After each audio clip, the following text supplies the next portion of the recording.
Amba 2025 unaizungumziaje? Au unachukulia ni mwaka wa aina gani sisi umeanza?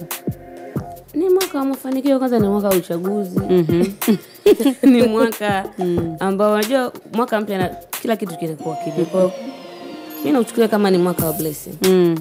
Kwa sababu niliona kuna post yako unasema kwamba na mimi mwaka huu lazima niolewe. So ikaonekana kama kwa sababu imeonekana kama ni mwaka fulani hivi umekuwa mwaka wa ndoa kidogo. Ndio maana labda na wewe ukaja na hii post kwamba lazima na mwaka huu uolewe. Process tayari zipo kwa sababu mpaka mtu unahakikisha kwamba lazima. Unajua ni mwaka kama tulivyosema ni mwaka wa bless. Kuolewa ni kila ndoto ya mwanamke. Yaani no matter watu uko vipi, yaani unachukuliwaje na vipi, yaani ni ndoto ya kila mwanamke. Kwa hiyo na mimi ni ndoto yangu na mimi lakini sio kusema eti kwamba eti ndo lazima kama Mungu hajapanga iwe siku lazima kama unavyo. Kwa nini unasema kwamba no matter wanakuchukuliaje? Kwa sababu unajua kuna mwingine akusikitia ambaye anasema ni ulewa na muaje anakaa.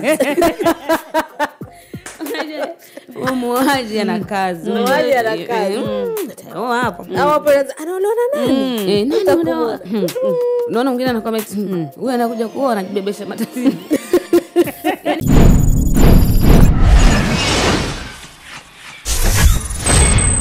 The Switch.